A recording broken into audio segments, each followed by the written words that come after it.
Destins. This is Kyle D, better known as Ridemyavatar, and today we're going to be going over the top 16 decks of the Magic Cantas or Canta Magic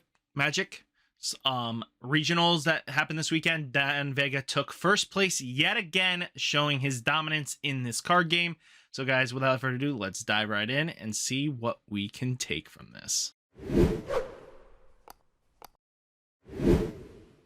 So guys, let's start this off as we have Dan Vega taking first, Ben Adams, Dakota Nelson, Noah Morgan, Luis Almodovar, Ryan, Joshua, Ren, Tyler C. with Three Musketeers, Jordan, Josie, Hodori Jr., Marco, Tyler Smith, and Alexander.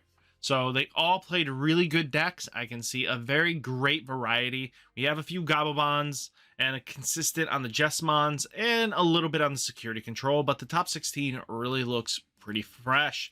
We also got a Lord Nightmon in 12th place, which that should be very interesting to see how that deck handled. So let's dive in the first deck. First, here is Dan Vega's list. He did a really good job, I think, with the limitations that Bt, 6 has right now with no trial decks. I think he did a really good job to get his cards set up the way he did. He's got Blitz Omni, he's got Jesmon taking care of business, War Greymon, Gaia Forces, Dedicated Plans, the whole 10 yards. His deck definitely improved. It put in a Gravity Crush by the looks of it, and he's added a few little new techs like the Biomon. The idea behind this Biomon, if I remember correctly, is that he wanted it to die to guarantee the memory that he might need to get into a Jesmon. So that's why he played it. So he would set it up so on deletion when it died, when he swung with it, boom, he would gain the extra memory and then just take stuff out with it. Get in Jesmon and just swing in OTK style. So not a bad game plan. I think this is a really good sound foundation until the trial decks come out and we can see what he improves on his list. Next, we have the second place, and it's a Gabubon deck. Pure Gabubon, running 3 of the Gabubons that are based... The Gabubons that search the top 5 for Tamers. And as much as I like that card, I think 3 is a little pushing it. Maybe going down to 2 would be optimal. But outside of that, it looks a really solid list. I give it massive props for doing so well. It's got some nice layout. I think he did a really great job. I give him a tops hands clap for him. He's got a few pre-release stamps too, which is kind of awesome to see. So he's working on max rarity, it looks like.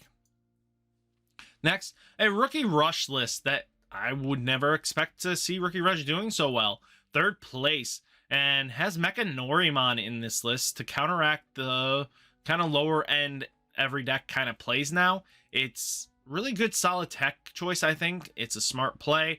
It's very stock generic. It uses the red 5k Digimon. That really helps out. Give another couple extra 5k swings in. Who knows, it might actually get you a game win that way. Next, we have a Greymon Bonds deck. This is before we even have the trial decks. And the Greymon Bond deck, just Agubon deck, is topped. 3rd place, guys. That means this was a smart play on his part, and I think this is probably the spiciest I've seen it.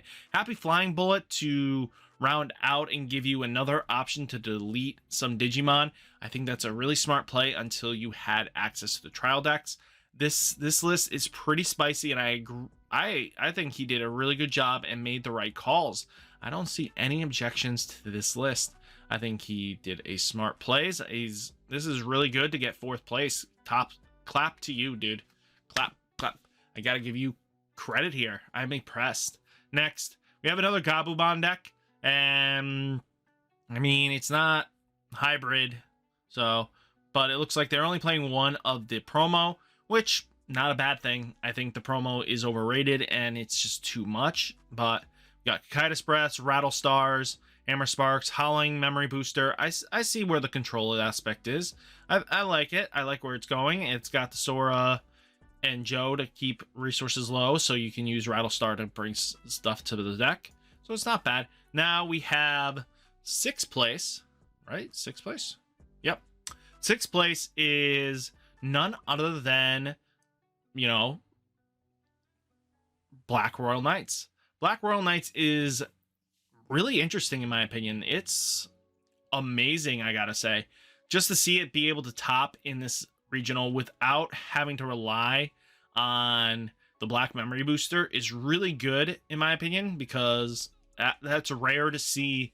Some of these decks topping like this is very interesting to me, because you need the, it seemed like you always needed the memory boosters to be consistent enough, but when everybody else is on that same learning curve besides Gabubons, it's really awesome to see that they can all compete on a similar level. So it's really nice to see.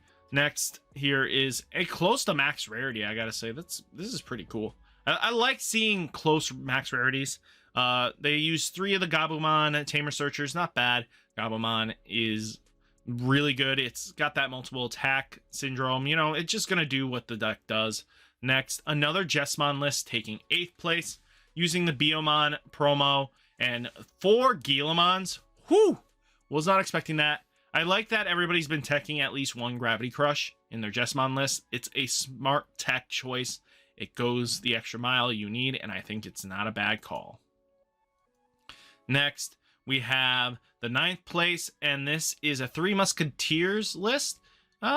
Pretty close to max rarity. He's building it up. I can see where he's going with it. I like the idea of his list. It's very practical. I don't see any ejections to the 3 Musketeers in here. I think he's got 4 level 7s and 2 of them Millenniumon to take care of any annoying threats. I think he's doing a really good job. This is really well rounded. I think this was a smart call and smart plays. Next, this is security control. So Bellastar security control, 2 Magna Dromons. I'm very impressed. Usually everybody wants to be at 4 with this thing, but even from my testing the list, I think 2 to 3 is optimally the best. There are certain situations you want more of it, but at other times it's just like a dead card in your hand, and it's like, what am I supposed to do with this?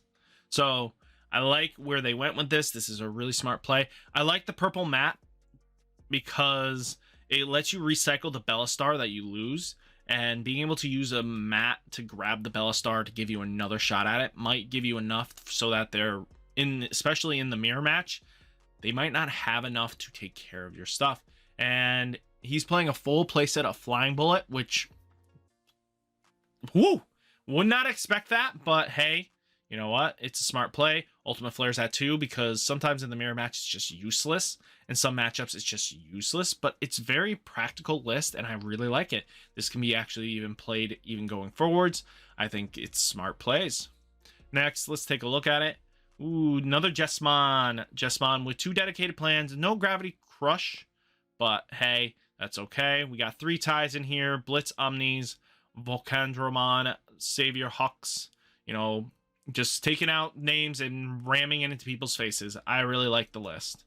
Next, here is the Lord Nightmon deck list that I was excited to see. So we have War Greymon and Dynasmon. So Dynasmon, I'm guessing, is to help elongate the game so that you have more chances of going longer with some of these matchups, because as long as Dynasmon sees 1 time going down, he instantly recovers you 1, and that might save you in a situation that you might have lost, actually, which is really good in my opinion, just to see it go to 3 and then instantly go back to 4 after you start at 4, which, bravo. I give him credit because Lord Nightmon hasn't really been most people's go-to, so very impressed. Really good job.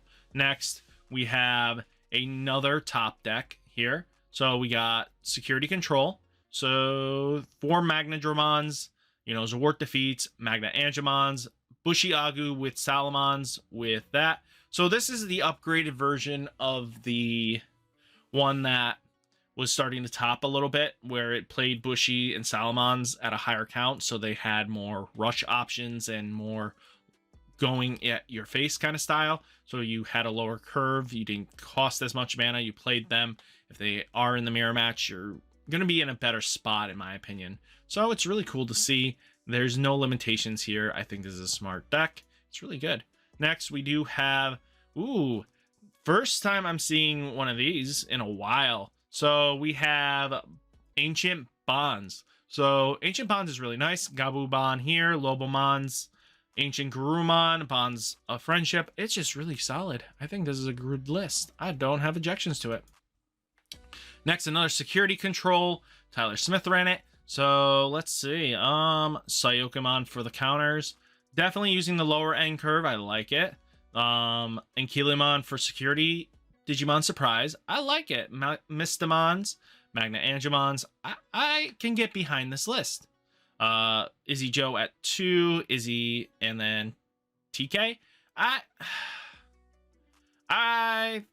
like the list. I don't know about the Tamer spread. That's the only thing I have questions on. But Mastamon Surprise for the mirror match really does put in some work. Sometimes that could get you an extra swing in or 2, and that might give you the game bonus you need. Next, we do have another Gabumon deck. Playing 4 Gabumon with the top 5 searchers. I don't recommend that. I think he's going to get cut instantly once we go further. So this is the top 16, guys. What do you think of it? What decks did you say are surprised by? What are the new kind of cards you're excited for? And are you excited for the trial deck stuff finally? So guys, without further ado, let's call it quits. I'll catch you in the next video. Peace!